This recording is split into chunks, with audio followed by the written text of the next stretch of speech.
Hello and welcome to the Pirates Fan Forum here on DK Pittsburgh Sports Podcast Network. It is Black Friday and we're happy to be with you. And we're going to be wheeling and dealing today, folks. If you have prospects that you're holding precious and tight in your little hand and you can't bear the thought of hearing them suggested being moved elsewhere, turn off the show because we're going to do it today, folks.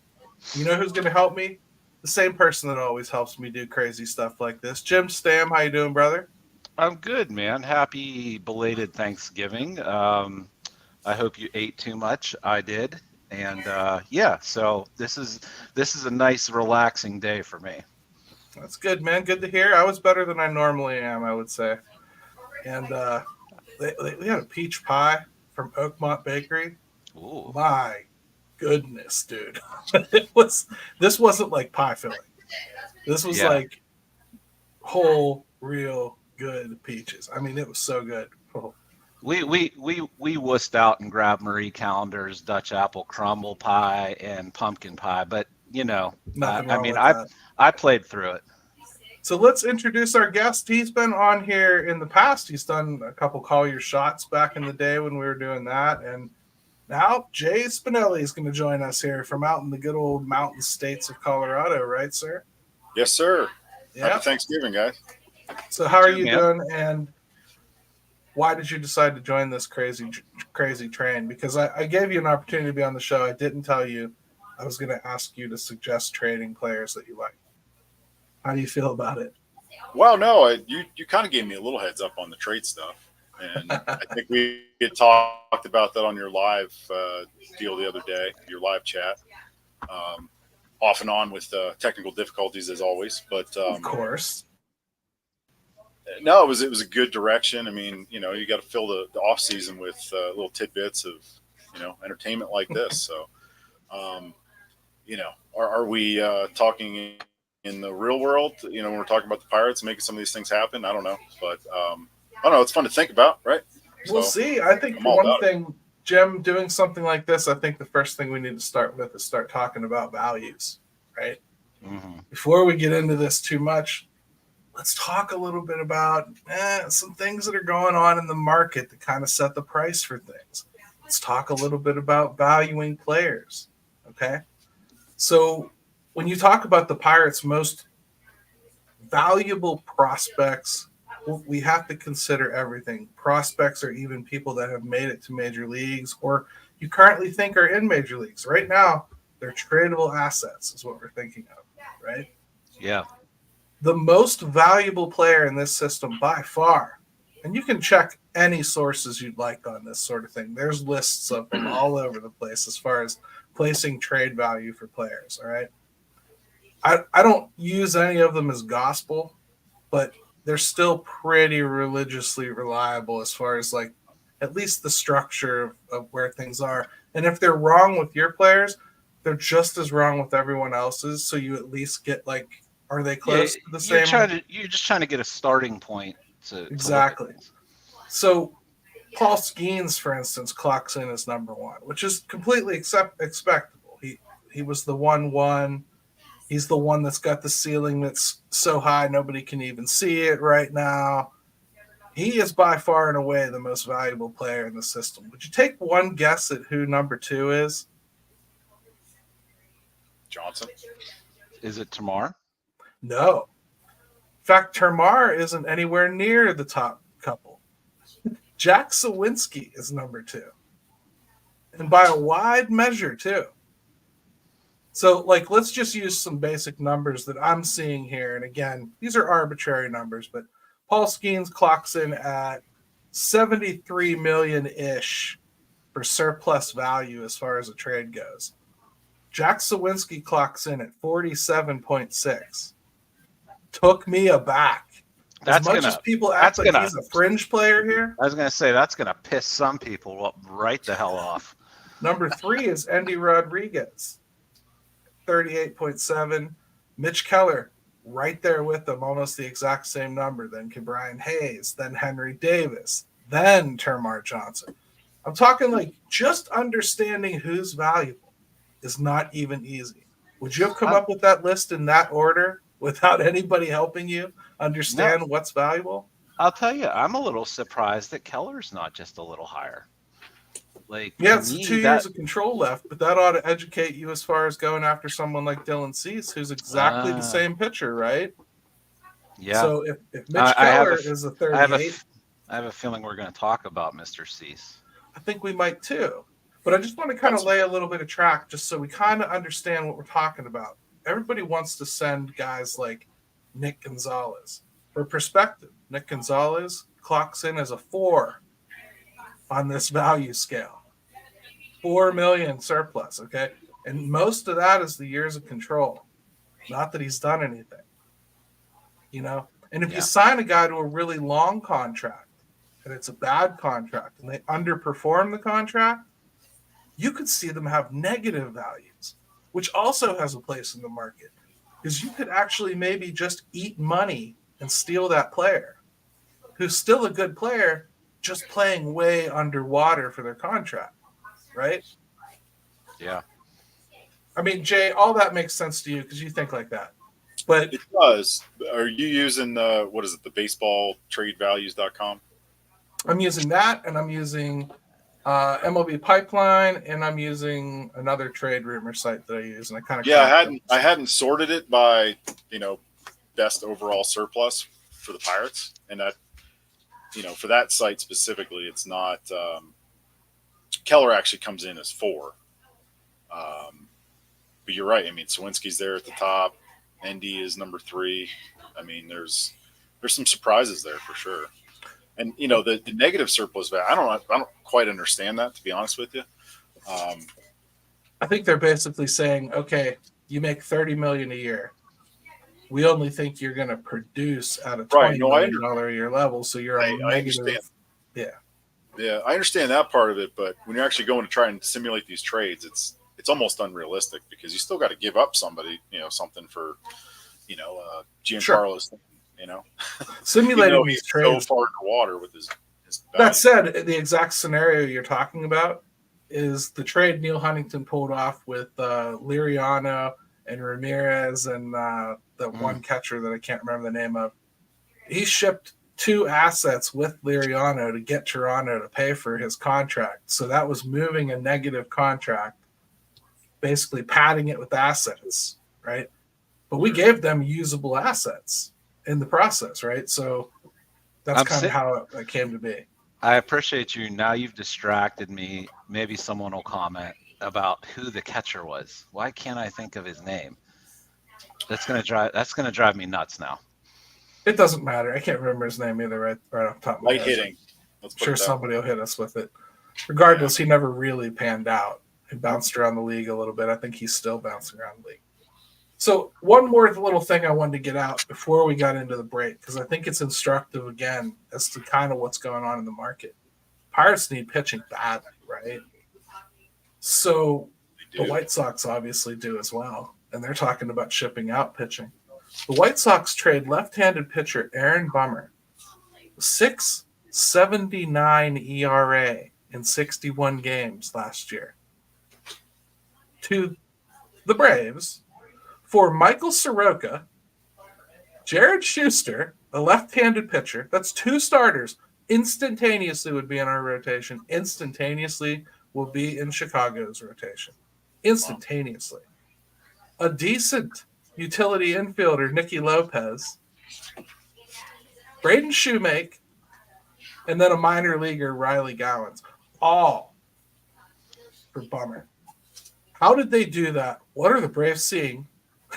Yeah. What are the Braves doing? That's like when Bill Belichick calls you up, from a few years ago and is like, hey, what about this? You're like, wait a second, that doesn't Why make didn't any we see that? sense. Right.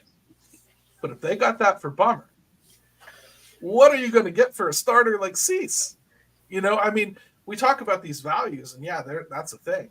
If you plug this trade that Atlanta just did with Chicago into any of these things, and just to get a gauge again, you'll see that Atlanta overpaid by a country mile for that, and it makes no sense. The only thing there is Bummer is controllable, and he's left-handed, and some of the peripherals kind of line up there. I don't understand the trade, but if trades like that are out there, the Pirates ought to be on the phone taking action on some of these things. That's 2 starters they could. Jim, wouldn't you feel a lot better if we had Michael Soroka and Jared Schuster in the fold right now? I'd feel better if we had one of them. I mean, that's why we're having this conversation right now. It's really hard to look at that one and think, okay, what the hell is going on right now? With that move and what it means for the market in general right now. It scares you for what could be coming, because if that's the market, God, then trades aren't going to work either. So, I mean, it's a gross situation. Let's take a quick break. We come back. It's time to start actually proposing some trades. That's what we promised everybody. Real names, real scenarios. Let's have some fun. At DK Pittsburgh Sports, we take pride in coverage that connects our city's fans to their favorite teams. Now, that connection's stronger than ever. Introducing our all-new state-of-the-art app. Find expert inside reporting and original podcasts. Check live box scores. Track the latest stats. Chat it up with our community of thousands of fans, all in one place. The new app from DK Pittsburgh Sports. Coverage that connects. All right, we're back to the Pirates Fan Forum here on DK Pittsburgh Sports Podcast Network. Gary and Jay and Jim with you, and we are going to start diving into trades. I'm going to let Jay start because, first of all, I talked a lot in that first segment, and he was kind enough to join us. Also, Jim wants everyone to know that his last name made us think of Spicoli. So, Jay, what do you got for us, man? Who are you trading? Where are you wheeling and dealing them to? Well, so when I was thinking about trades and what types of players get traded, I wasn't necessarily thinking about that recent Braves trade because that does kind of blow up everything I had in mind. But that's baseball for you. But really, what I wanted to think about was why does a team trade a player? And there could be 3 scenarios where I kind of broke that down. One, we'll call that target. In honor of Black Friday. That's like, maybe the team and the player just aren't seeing eye to eye on their value, but there's no real contentious situation there. Could be like a Shane Bieber situation, who I'll talk about. Sure. Maybe they extend him for a year, but they're not seeing eye to eye on what that long-term value is. So that's your target range. If we're really going to dig into super value, low value trades or low value, commodities. Maybe you're in the rooting around the Hills bargain bin. So, second level is Hills. And that's generally, I got a couple. I liked Hills. My mom, everybody loves Hills. My mom got all my Husky jeans at Hills whenever I was going through my Husky phase, Jay. Well, let's get you a slushie and a pretzel, and we'll walk through yay! A couple Hills. So what do you got? And then there's what's that? What's the last one? Walmart? Nordstrom's. That's your Pete Alonso. Them asking for our top trade. Tamar or maybe Sawinski or somebody like that. So ones that you would yell at your wife about. Right, exactly. So we're not going to talk about those. Because those are pipe dreams, and none of us are shopping at Nordstrom's for Christmas this year, right? Right. Okay. So let's walk into Target here and go through a couple. So, like I said, Bieber, that was my first one just because fits in that, okay, we're targeting somebody that is, being talked about in the Cy Young Award. Probably not. This guy's pushing high 3s, low 4s in the ERA. Only has 1 year control left. They've been talked about, shopping him around. So, all right, let's throw out a couple names for that. I also like Josh Naylor, so I'm just going to combine. I did a lot of just pitchers or pitcher and first base combos. I like Josh Naylor. Would really love to have him in a Pirates uniform. So we're going to trade Shane Bieber. We're going to receive Shane Bieber and Josh Naylor and give up Quinn Priester and Anthony Salamato. Okay. Value-wise, it matches up. I'm going to talk about, the websites that we discussed. But is that realistic? I don't know.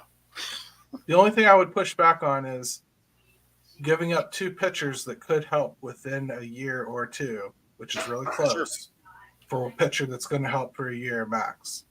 So in this scenario, I also threw in we need to make sure there's a sign and trade in place. Okay. And now, have the Pirates ever done something like that? Not that I'm aware of. Certainly not at this level. You're talking about a guy that's $12 million a year. You're probably going to come up with a $70 to $80 million deal for 6-7 years. So probably more than that actually. So 5 years, we'll call it. All right, Jim. Any thoughts on that one? Yeah, I will say I like the idea of kind of like packaging things. It's like sitting at the lunch table and you're going to make a trade with one of your buddies for something, right? Well, you might as well look and see what else he's got. Let's see if we can't get a couple. Throw in the Cheetos and we can talk. Right. Let's get a couple things in here and let's make this a bigger deal for everybody. Bieber worries me only because of the drop off that he had, and I don't have the numbers in front of me, but I worry about that. Was it his velocity that was way down? Velocity was down, and I think we saw that across the league for a lot of different players. Yeah. So, but I like Naylor a lot, so I can see why you would do that. A lot of people are gonna. I think you're gonna hear the name Priester a lot because people are much more willing to part with him because of. I know I say that on the Pirates fan side, but I think you'll get pushback from people with the solid thing only because people are really high on him. It's far. I mean the fan base. Mm-hmm. I think we're going to get pushed back on all of these because they've become names that we've been watching and waiting for. And now they're here. It's, we're right on the doorstep. It's a really painful time to let them go. It's a really painful time to think about moving some of them on. Mm-hmm. Bieber in particular has some question marks. I don't know that I would package him in to give him any extra value. I don't think the Guardians would ever let go of Naylor, not yet. Too many years of control left for what he provides that team, and he plays with his brother. I think that's going to be a deal breaker for both of them. I just don't see that happening. That said, dreams are meant to be lived, man. I like the player too, so I get it. Bieber, on the other hand, I'd love to have the pitcher. I don't think that I could afford to give up anything close to the league for him because I don't think I'm going to get that re-sign. I'm not even 100% sure I want it. So I think I'd probably look at him more as a 1-year signing, which means I'm giving up a mid-tier prospect, and I don't think that gets it done. But okay, fair enough. That's me personally. You could actually, I would amend your deal. I would just go after Bieber, and I would offer them somebody that I think is a little further away that might entice them, like Bubba Chandler. Because I think you get somebody like that into their system. They know what they're doing with pitching. All of his peripherals are there. His value is where you'd want it to be. You probably get that kind of a deal done. That said, does it hurt your product in 2-3 years? Very likely. If he continues to progress the way he has, which no guarantee, but yeah, I think that's the thing too with as we talk about this, because Pirate fans are always looking at prospects as the hope, right? That's our hope of ever being good. So then to turn around and move any of them is so counterintuitive to kind of what we've been trained to think. That's kind of what I always tell people is they're still helping you. They're helping you by bringing in something that can help you right now. Yeah. Think of it more as playing a timeline game. When you trade somebody, if you put your mindset at, I really hope that this trade helps Cleveland as much as it helps us. When you really put that kind of hat on, you will find yourself making much more fair trades to begin with. Because you're not trying to give them sneak something bad at them that they might be able to turn around in the process of getting somebody that you can actually use right now.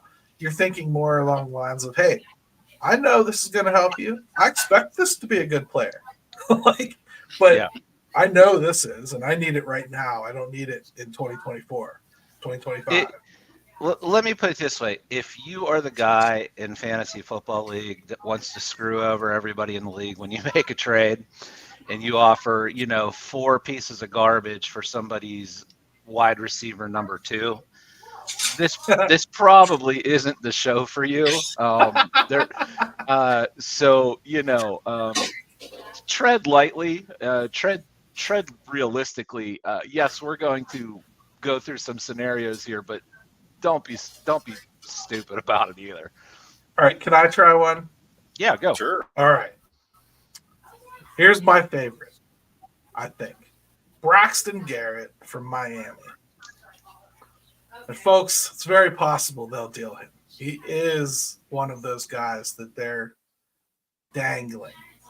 Garrett's pre-arbitration, qualified for Super 2, so he has 4 years of arbitration after this year, which is still pre-arb. I mean, you get this guy for 5 years. He'd be expensive. And I mean to tell you, the Pirates would have to send potentially Dowry Moretta, Bubba Chandler, and Leover Peguero to get him. And Braxton would walk right in, directly compete with Mitch Keller for the number 1 spot in the rotation. He's left-handed. He's already a proven performer. And you get him for 5 freaking years. I don't know how else to say that. Yeah, I'll take the loss on players. With him is because I'm not super familiar with what they're thinking. Is there a reason they're looking to move him? Do they have a surplus of pitching that they can? Oh yes, they can afford that. They have a surplus of pitching. Yes. They have 6 strong right now in their rotation, with Max Meyer and Sixto Sanchez coming off the IL from Tommy John. So yes, they have plenty of pitching, and they are actively shopping it. Gary, I'm a Pirates fan. I can't possibly understand that scenario, so I wasn't familiar with it. I'm just saying, this is a really solid pitcher if you can get him. I don't know what else to say. Braxton Garrett, to me, if he's somebody they're willing to part with, oh yeah, all day and all night. I'm all over that one. What do you think? Go ahead, Jay. It's all you, Jay. All right. On that one specifically, absolutely.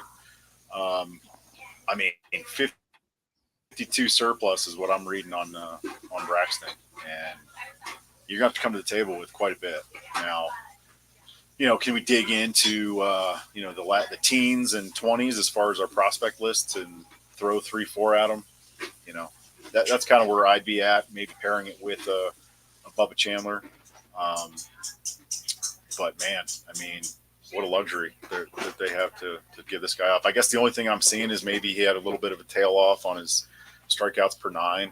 He's in the 8s now as opposed to being up in the 9s and 10s. But right, man, a left-handed pitcher, you kind of look past some of that stuff. I'm just shocked at the value that a guy like Dowry Moretta brings back. I don't feel like he performed like somebody that could potentially be worth about $10 million in surplus, but he is. So Gary, did you watch the 20-8 Pittsburgh Pirates? He was lights out. Yes, I did. I watched the rest of it too. I just I think he's a guy that I think you might see get tossed in on things sometimes. And Dave White here has a little bit of a response to my proposal here.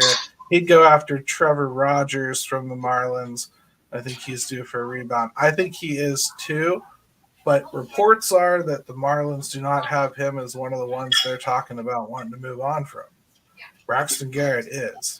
So that's why I chose him. And but I like Rogers as well. So good call there, Dave. Jim, your turn, brother. Yeah, well, look, let's just go obvious. I know his name's been brought up. Gary, you specifically, I know you threw his name out recently, and I am totally on board. And I say this knowing full well that there's a risk here. But let's just talk about Alek Manoah, right? Yeah. You know, you've got to take some swings here, and the upside is too great. Now, this is assuming, because there's some injury stuff that's out there that maybe he was battling that, and obviously things went totally south with him and the Blue Jays. But I just look at it like, if he even can come close to his form of a couple years ago, close to it, he doesn't have to even return to what that he was the year he was a Cy Young candidate. You have to explore that. The Pirates need pitching, and they still need impact pitching. It can't just be back end starter types. So I look at that, and this is the route I would go. I would explore something along the lines of a Nick Gonzalez for an Alek Manoah, and if not Nick, I would certainly go and see if they would be willing to entertain Quinn Priester. So those are the two names that I can come up with where I think you might be offering enough to get them interested. Yeah, I don't hate that. Again, I'm personally trying to avoid the pitchers that I feel are close to the league, because I think they're going to need to dip into them even if they acquire pitching.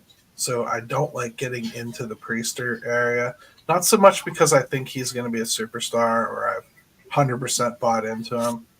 And I get wanting to move him because the value is up in the 10 million range. So, you pad him into a package, you feel like you can get something back in return. I guess for me, I just kind of would lean a decade down if I wanted to, as far as pitching. I guess it's still going to hurt, but it's not going to hurt right now. It's going to hurt in a couple of years, maybe.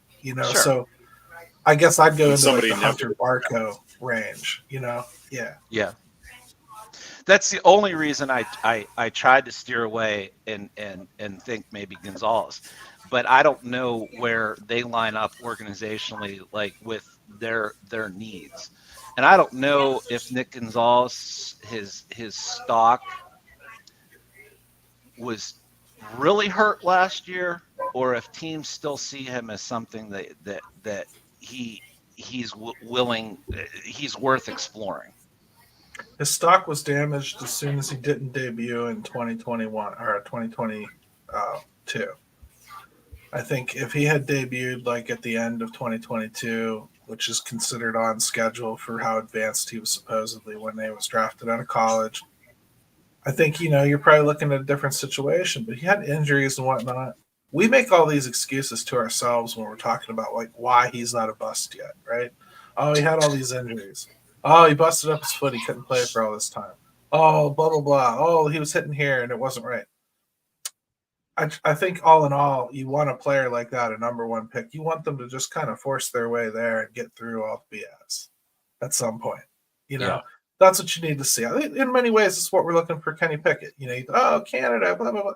Well, at some point, you want him to push through the BS too. You want him to be like, you know what, F it. Just rear back and throw one. Well, same kind of thing with Nick. You're waiting for Nick to do something that kind of shows there's a little special there, as opposed to just kind of doing what he's told, listening to the Pirates, incrementally improving at the things they tell him to incrementally improve at. This offseason could be huge for him. And he could come back a completely different player next year. But until then, again, Jim, that surplus in that middle infield, you've got to at least think about it. That's why I suggested Peguero. It's why you go to Nick Gonzalez. I've got Nick Gonzalez suggested here in my next one for Emerson Hancock of Seattle.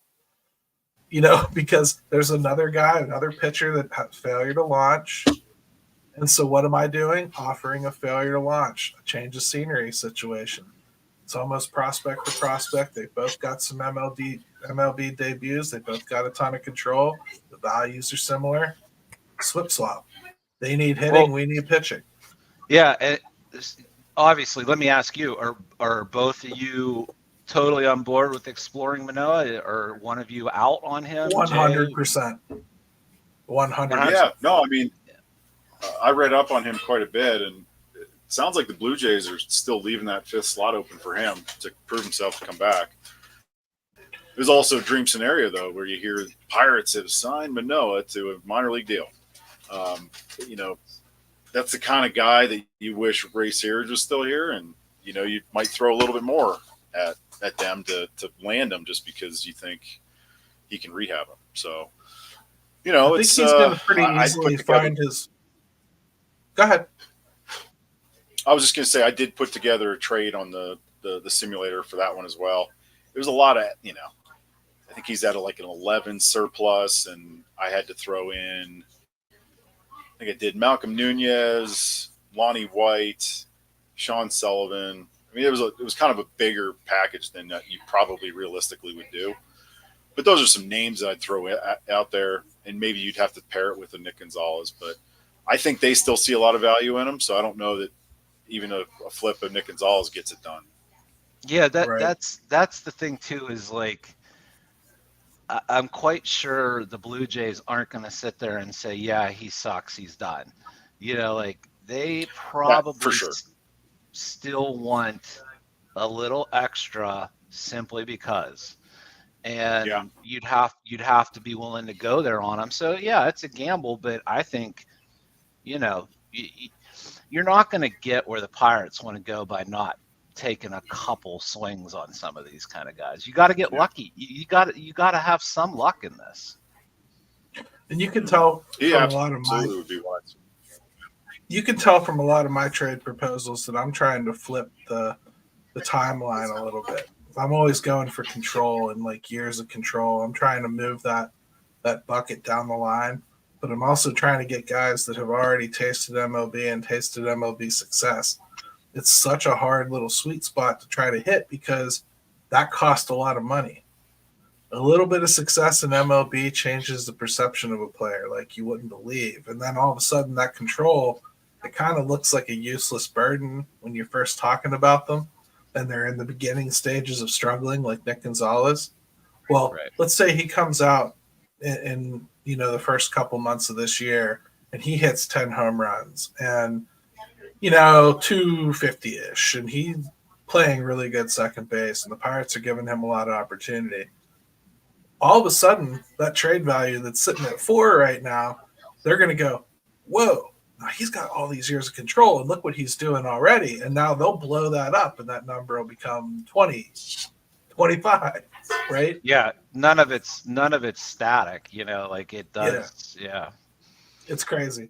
We should probably take another break. When we come back, let's talk a little bit more about some other trade proposals. I have some more, at least. Jim, I hope you do too.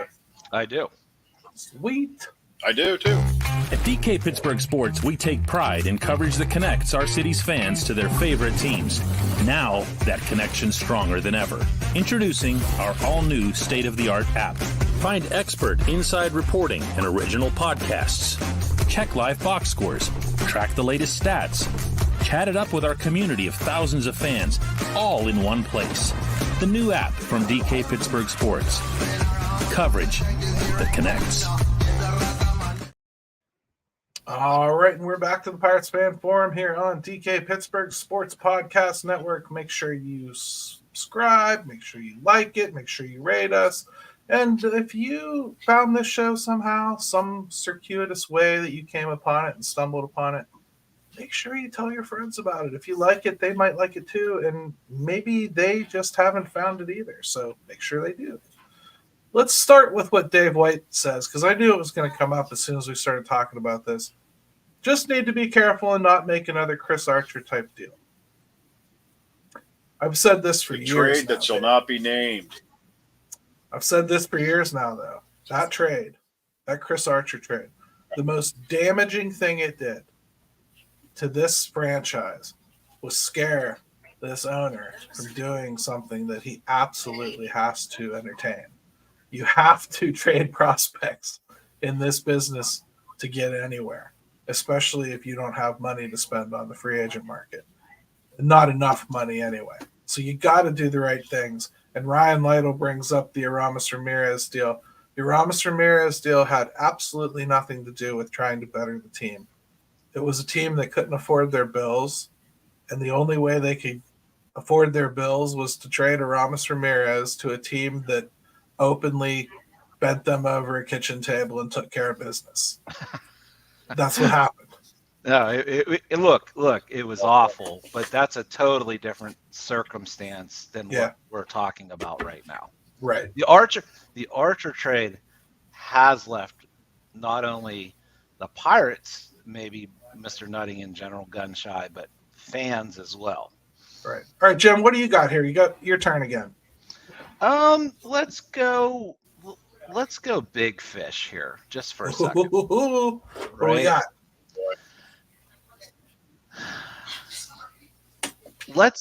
First of all, let me say this. I keep hearing and reading things about maybe trying to go and see about Vlad Guerrero, right? I just don't look. He'd be great to have, and yeah, he's what 24 and hasn't reached a long-term deal with the Blue Jays. You're gonna have to. The reason he hasn't is reached a long-term deal is because you're gonna have to pay him, and he is looking at like. I think you're sitting in the 10-year range with him, maybe 12 years, and you're talking $400 million for him. So let's just go past that. It cannot happen for the Pirates. I also think there's some concerns about him long term, and the bigger boys don't necessarily want to pay the money. They're already starting to see regression in a 24-year-old, which shouldn't happen.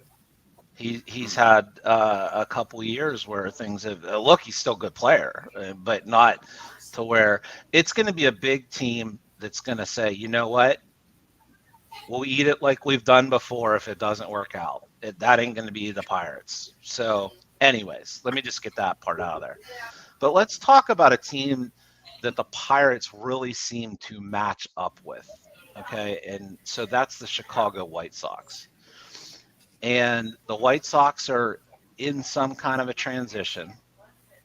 It doesn't sound like they want to go full tear down, but I think they are willing to at least listen on a lot of guys. So I'm going to go with Luis Robert because I just look at him and I think, oh, what a player. Yep. Essentially, I think they've got 4 years left on him from a control standpoint. I know it's not, 2 years left on arbitration, and then do they have 2 years? They signed him to an extension, man. So he's playing off an extension already. Okay. So I'll look it up right now while you're talking. I thought it was 2 years left in arbitration. I'll look it up while you're talking. So just move on with your trade. All right. So this is where I'm at. I would go Luis Robert, and I would offer Tamar Johnson, and I would offer probably Bubba Chandler, and I hate to do this, but I'm probably offering. All right, I'm just going to say it. I'm looking at somebody like. Dude, say it. Colometto. All right. Well, again, a lot of that's a deal. It's a lot of pitching near making it here. No pitching coming back.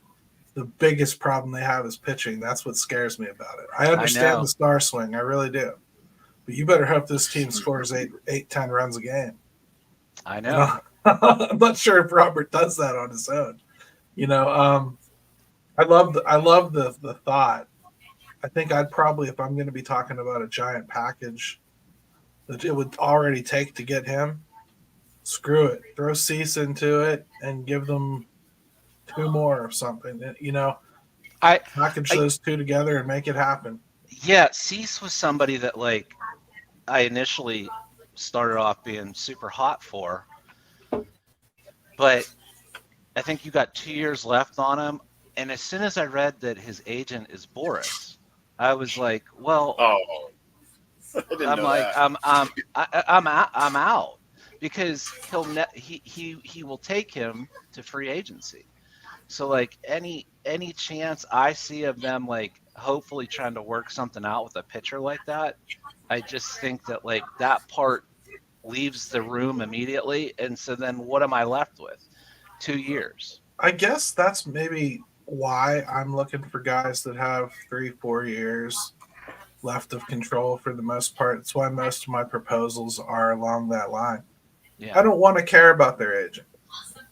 And if like the White Sox, for instance, have already gone through the trouble of locking up Luis Robert for a couple of years, right? Because we would have him through 2025, and then he has 2 club options, one for Okay. 2026 and That's one what for it is. 2027. Each of those are $20 million. That's what it So- was. It was the club options. Yeah. Yeah, so not the end of the world if you get Luis Robert for what? Let's see. 1, 2, 3, 4 more years, and you can trade him obviously if you'd like to somewhere in there.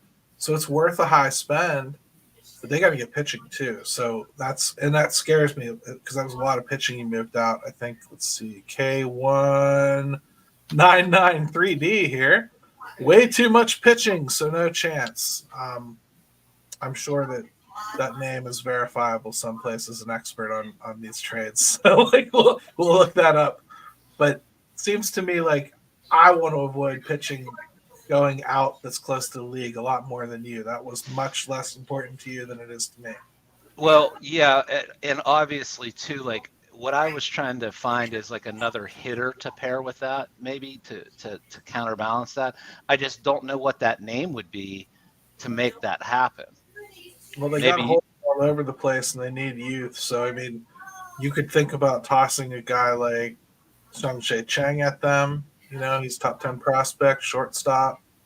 They could probably work with that. They're moving on from Tim Anderson, and they've got holes all over the place on their team where you could fill in. I'm just saying, I think there would have to be a little more coming back for me in that, or at least a little less pitching going out. I'd have to work it out. Sure. Like I guess I might even start with like Termar there because I'm getting a dynamic bat, so I'm okay moving a potentially dynamic bat. Right. And I can give one of them pitchers, but I can't give them like 2.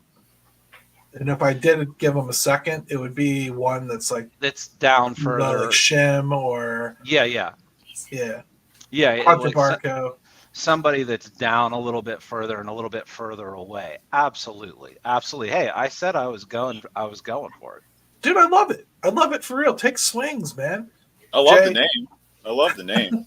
I would absolutely try to package something to get them. But what about? Not that you're giving up on them. I mean, obviously somebody sees a lot of value in Jack Sawinski.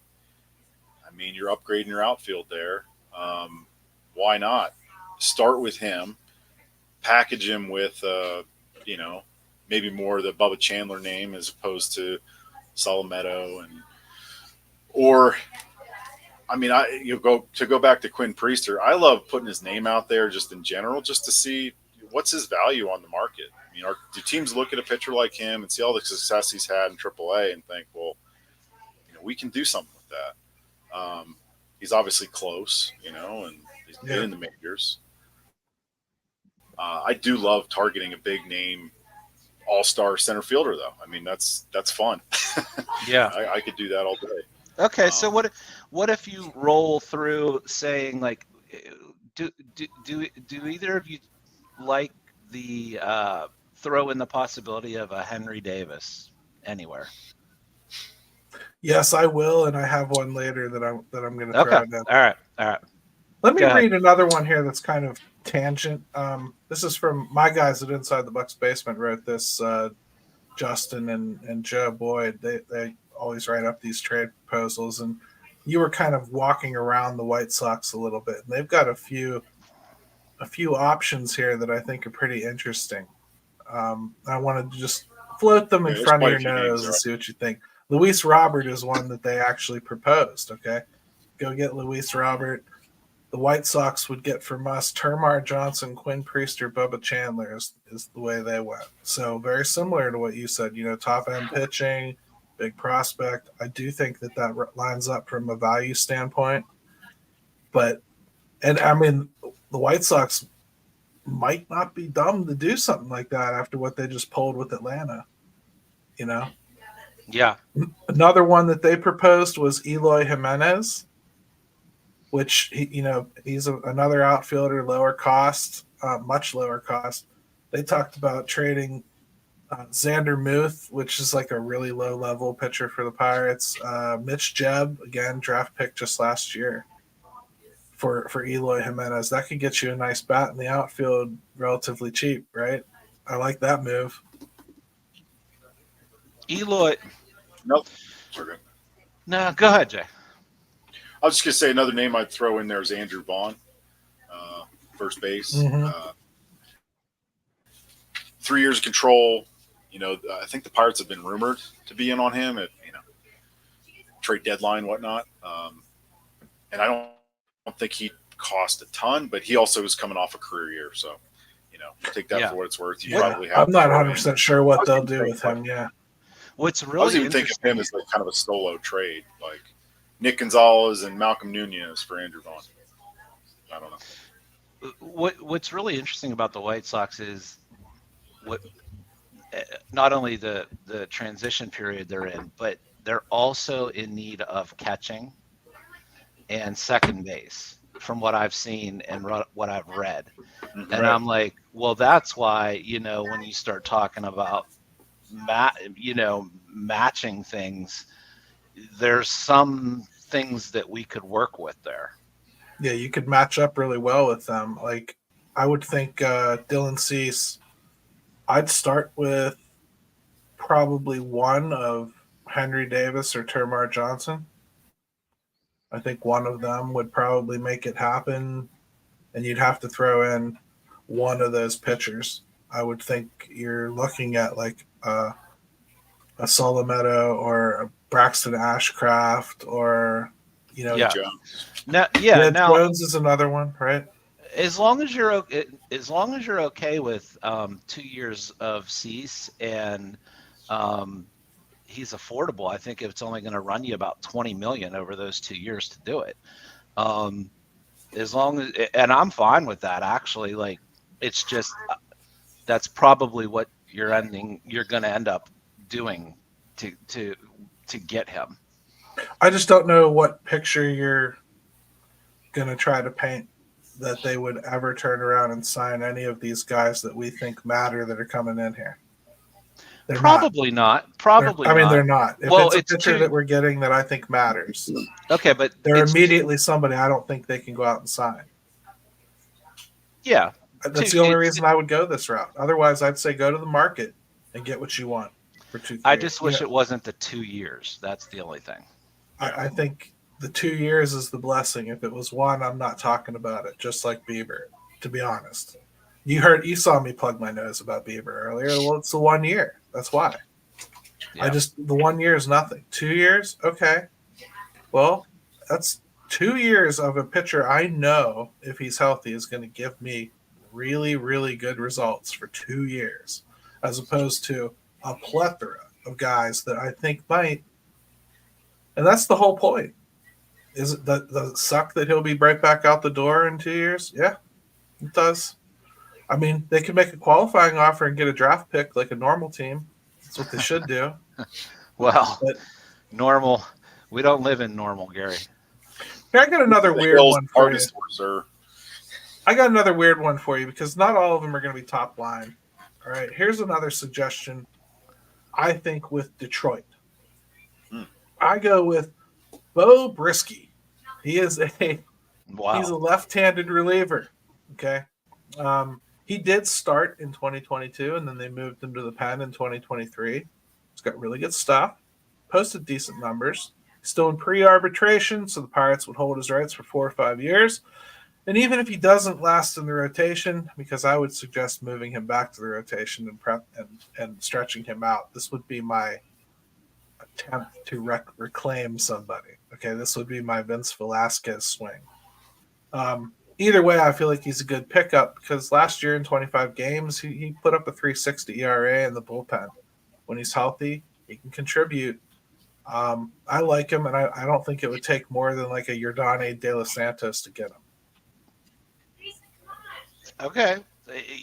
Even if I would even say this, like, it's funny. I would certainly entertain even strengthening the bullpen even further, even if that's all it did. Simply because if you can't find the starting pitching because it's too expensive, and clearly we're starting to see that,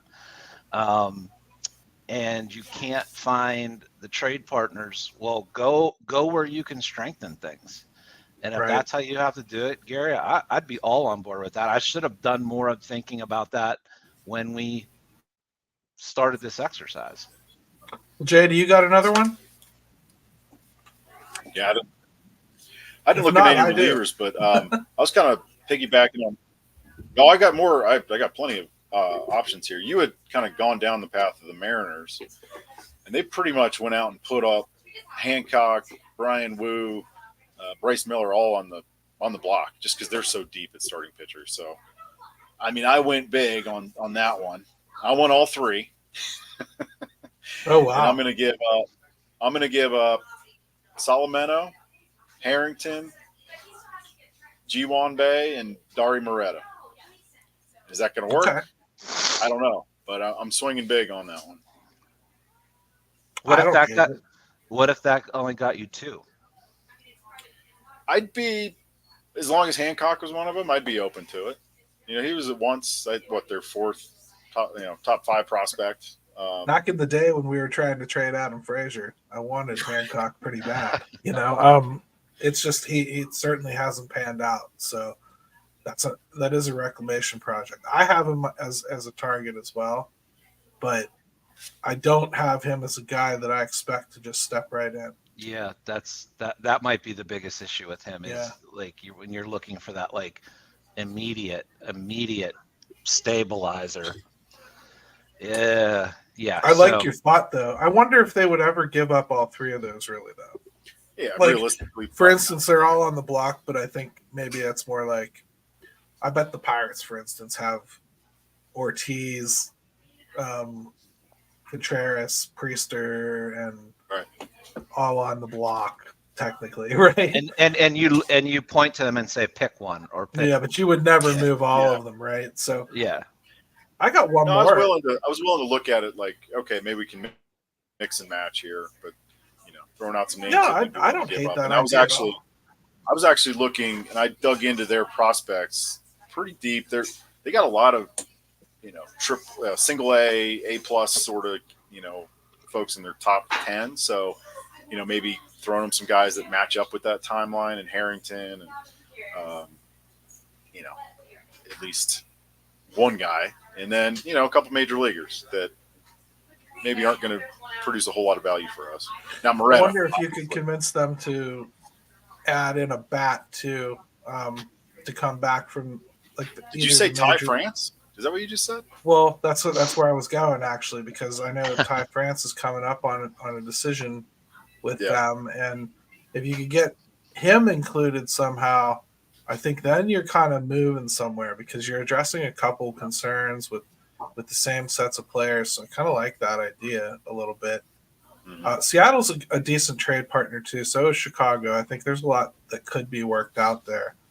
Miami, I think makes a lot of sense too. Miami's makes a lot of sense just because they have so much pitching. Yep. And Gary, you mentioned something about Henry Davis. Did you already start on that, or is there somebody you had very specifically for him? I already talked about bringing him for Dylan Cease, I think, because they need a catcher. But I was going to bring him up again here in another deal. So okay, yeah, I was hoping that wasn't it. I was curious to know what it is. Well, how about another parlay with the Marlins then? Okay. Returning from Tommy John this year. In fact, he pitched in September for their AA team last year, so he's probably having a pretty normal off season. Sixto Sanchez. You remember, he was awesome. right? It's been a while, and Miami has just done nothing but build their pitching since he went down to the point where they just flat out don't need him. I don't even see a way he could crack their starting rotation right now. They would probably shove him right in the bullpen if he made the major league team. And I still think he would be probably the Pirates' number 2 or 3 pitcher to start the season. I think you could get this done pretty cheap, if only because there's no way to value a guy coming back from Tommy John. You just don't know what's going to happen with them 100%. I'd start with Henry Davis, Leover Peguero, Shea-Shung Chang, guys like that. One, and I'd build on slowly if I had to. But I would be approaching them and starting to talk about those fringe guys that are coming back, because that is a team that, I'll be honest, I think they have 6 starters, and 3 of them could probably start on any team in the league. That's crazy good. You got to go and snap some of the fringes from a team that thinks like that. I'm trying to see when he had that surgery. 20, late 20 maybe. Is that what it was? His last, let's see. Yes, it was late 20. It was late in the COVID year. 20. Yeah, so he has taken his sweet time. But now is when you start to see pitchers fully, that starts becoming more and more in the rearview mirror, and you can really start seeing he's only 25. Yeah. And sometimes, wouldn't it be interesting if teams started looking at it as a benefit, and maybe they do in a way where they're like, oh, he's already got his Tommy John out of the way. It's kind of like a savings account for pitching. Somebody goes on Tommy John and they just end up in a bank. But Sixto is pre-ARB. Yeah. Period. Yeah, it'd be great if you're calling teams up saying, has he had Tommy John surgery yet? And they're like, no, he hasn't. We should be good. And you're like, not interested. Right. Bye. Because you want it the other way around now. So that's my swing. And you can tell I kind of took a very pitching-heavy approach. I went after pitching for the most part. I think that's what I would prefer they go and do on the market. I think mostly everything else they can fill in free agency if they need to without too much trouble. I'd suggest trading some of those second basemen that are overflow. You're not really sure what to do with them. I think now protecting Chase-Shing Chang really should tell you something about what they might do with Leover Peguero, Nick Gonzalez. You keep hearing me bring up their names. I'm bringing up their names because I think they got the backing. And Peguero is really interesting because I like a lot about him, but I'm also concerned about some things. So I just this year for him coming up would be so pivotal. And it's either he takes that next little step, he can work on his on-base percentage, he can work on, what he can hit consistently. But it wouldn't take much for him to start going right back to the pack with some of these other guys in the middle infield that now all of a sudden we can't count on them. So he's to me, he's so hard to project. I will say, if you're somebody that really, really does feel that Jack Sawinski is just never going to get it, he's never going to take that next step. He's never going to stop striking out. He's never going to hit lefties the way you want. The home runs are a mirage. He's going to top out at 30. That's all. That's best case scenario, and everything else you got to deal with. Oh, and he's not a good defender either. Well, the market disagrees. The value on that kid is crazy. So if you really and truly think that he's that bad, you should be all in on trying to trade Jack Sawinski for a starting pitcher, because somebody will give it. That's how valuable that kid is, really. Yeah. And, somebody else brought up the whole point of back to the White Sox is he's a Chicago boy. So maybe there would be something there with it too, You never know. I wouldn't do it. I think Jack Sawinski's good. I'm just saying, if you're one of those people that's constantly riding how bad he is, or making up some kind of weird scenario that everyone likes him because he's white or something. Like, I hear this nonsense online all the time, but like, if that's one of you, trade him then. Like, we still have people that want to DFA him. It's like, what are we doing here? I usually tell them to just quit watching. But another interesting candidate that we didn't really bring up as far as we talk about pitching or guys we could send out, and this is probably how we'll end, is just a few guys that we probably should consider touchable. I think I only have two that I for sure wouldn't touch, and that's, prospect-wise. I should probably clarify that. Paul Skeens is one I'm sorry. Nope. The potential's too great. The value's crazy, but I just don't think you're ever going to get that value really in return. I just don't. I don't think anybody's ever going to give you that at this point. Right. It's too sky high right now. I wouldn't move a lot of guys that are already on the roster. Mitch Keller is an absolute nope. I know he only has 2 years of control, but this isn't 2020. This is 2024. You need him now. Different time. Yeah. And Henry Davis is a guy I think you have to consider. He doesn't have a position yet, whether it's his fault or not. I don't know where he slots. We don't 100% know if the bat's going to play. There's a lot of ifs with him, yet the value remains really high, and you might be able to get something that doesn't have as many ifs that helps you right this second. Just saying. Yeah. Andy's value is even higher. And if you want to know why, it's because the market don't lie. The market doesn't lie. Andy Rodriguez is more valuable because Andy Rodriguez has proven more in the league. He's proven that he can play defense.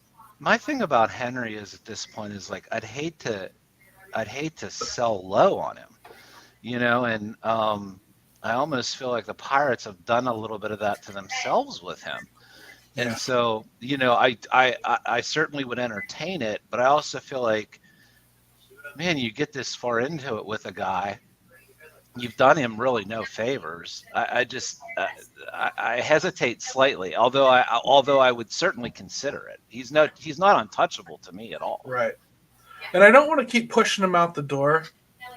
But when you see a reliever that you traded, like somebody like Kevin Newman for, like Dowry Moretta, come in and rack up a value of like $10 million, that's a guy that's going to get traded, folks. That's a guy that people are going to want. And you did your job. You turned wool into gold thread.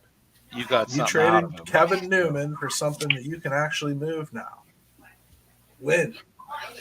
So I guess don't get upset when money gets traded if that happens. I'm just saying, like, it's a guy that's got crazy value, and the likelihood of him holding that value is slim to none.